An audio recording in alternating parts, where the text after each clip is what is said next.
Hello everyone, this is doctor Jivesh Yadav. तो कुमारवृत्त के अंतर्गत हम लोग according to NCSM syllabus most important 27 topic for university exam अपन देख रहे थे। सीरीज को कंटिन्यू करते हुए आज की क्लास में हम लोग टॉपिक नंबर 10 के विषय में बात करेंगे। स्टार्ट करते हैं। तो आज का टॉपिक तो यह है दंतोत्पत्ति एवं रक्षा विधान। तो दंतोत्पत्ति में क्या बताया गया? तो दंतों की उत्पत्ति बताया गया कि अस्थि एवं मज्जा धातु दंत उत्पत्ति का मुख्य धातु है। तो अस्थि और मज्जा ये क्या है? दंतोत्पत्ति का मुख्य धातु है। दंतोत्पत्ति अवस्था, तो दंतोत्पत्ति एक धीमी प्रक्रिया है जो गर्भावस्था के 4th मास में प्रारंभ होती है। तो दंतोत्पत्ति की एक धीमी प्रक्रिया है जो गर्भावस्था के 4th मास से प्रारंभ होती है। दंतोत्पत्ति का चरण बताया गया है। पहला आपका है निषिक्त, फिर है मूर्तिमान, फिर है औदोदेन। निषिक्त मतलब फॉर्मेशन ऑफ टीथ बर्ड, मूर्तिमान मतलब फॉर्मेशन ऑफ टीथ, फिर उद्देन यानी कि एक्चुअल इरप्शन ऑफ टीथ। फिर दंत रक्षा विधान। तो दंत रक्षा विधान में बोला गया है कि क्या करना है दंत रक्षा विधान में? तो दंत धावन करना है, जीवा निलेखन करना है, गंडूश कवल का प्रयोग करना है तथा तंबुल का चवर्ण करना है। ये दंत रक्षा विधान बताएगी कि दंत धावन, जीवा निलेखन, गंडूश कवल तथा तंबुल चवर्ण।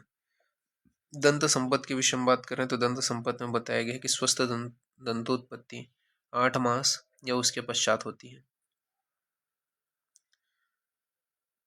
दंत संपत्ति के निम्न लक्षण है। ठीक है, तो दंत संपत्ति के क्या क्या लक्षण है? कि पूर्णता होगी, ठीक है, समान होगा, घना होगा, शुक्लता होगा, स्निग्ध होगा, संलक्षण होगा, निर्मलता युक्त होगा, निरामय होगा, किंचित उत्तरोत्तर उन्नत होगा,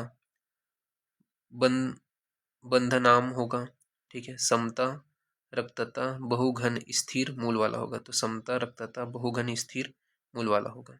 ठीक है, तो ये दंत संपत्ति का लक्षण है। तो पूर्णता, समता, घनता, शुक्लता, स्निग्धता, संलक्षणता, निर्मलता, निरामयता, किंचित उत्तरोत्तन्न तथा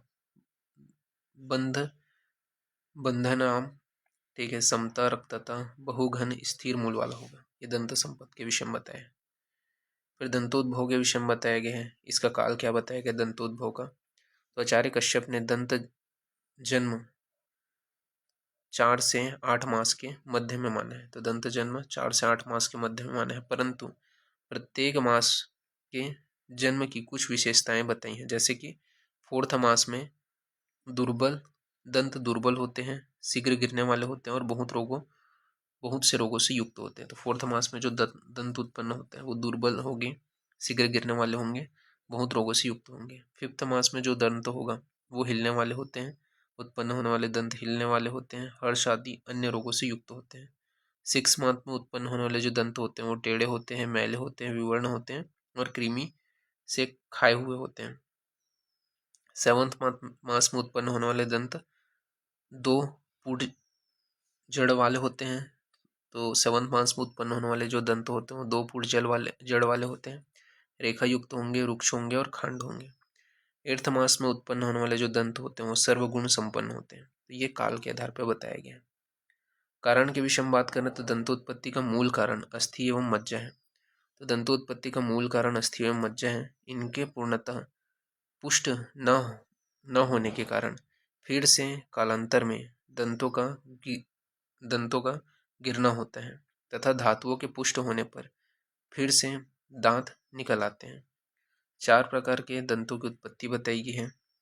सामुद्ग, संवृत, विवृत, दंत संपूत। तो सामुद्ग किसको बोलते हैं? तो सामुद्ग में बताया गया कि बच्चों के दंत क्षय की अवस्था में होते हैं क्योंकि उनके दांत सदैव गिरते रहते हैं। तो सामुद्ग क्या होता है? बच्चों की दंत क्षय की अवस्था होती है क्योंकि उसके दांत सदैव गिरते रहते हैं। संवृत में बताया गया यह अप्रशस्त है, इसमें दंत मैले होते हैं। विवृत में बताया गया तो जिसमें नित्य लार स्त्राव होता रहता है तथा लिप्स द्वारा पूरे ढके न जाने के कारण मैले होते हैं, तो ये विवृत है।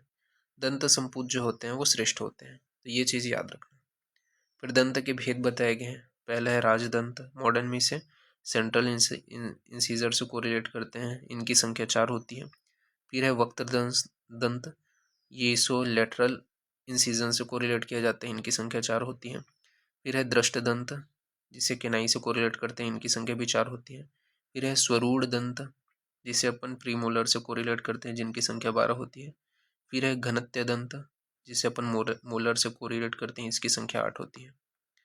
फिर दंतोद्भवजन्य व्याधि, तो दंतोद्भवजन्य व्याधि में बताया गया है, तो दंतोद्भेदस्य सर्वरोगायतनम, तो कौन से व्याधि हैं दंतोद्भवजन्य व्याधि में, तो ज्वर होते हैं, विड़भेद, ठीक है, यानी कि डायरिया, कासवास की उत्पत्ति होती है, छर्दी उत्पन्न होता है, सिरोरुजा, अभिसंधि, विसर्प, तृष्णा, भ्रम, कुकड़ाक, ठीक है, पीतकी, ये सभी जो है दंतोद्भेदजन्य व्याधि हैं। तो ज्वर, विड़भेद, कासवास, छर्दी, सिरोरुजा, अभिसंध, विसर्प, तृष्णा, भ्रम, कुकड़ाक, पीतिक, ये आपको याद रखना है।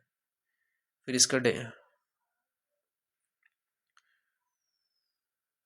डेंटेशन के विषय में बताया गया है, तो डेंटेशन में बताया गया there are 2 type of dentition in human, primary और सेकेंडरी। प्राइमरी जो है मिल्क टीथ बोलते हैं, और सेकेंडरी जो है परमानेंट टीथ होते हैं। डेंटेशन डिसिडिशन टीथ, ठीक है, तो डिसिडिशन टीथ जो है वो 20 है।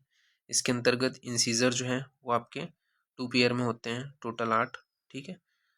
केनाई 4 है 1 पेयर में, क्वाड्रेंट में, और मोलर जो होते हैं वो 3 होते हैं 2 पेयर पर क्वाड्रेंट, ठीक है, सॉरी पेयर बोल दिया मैं, पर quadrant. All deciduous teeth fall off usually between the age of 6 to 12 year, replaced by permanent teeth।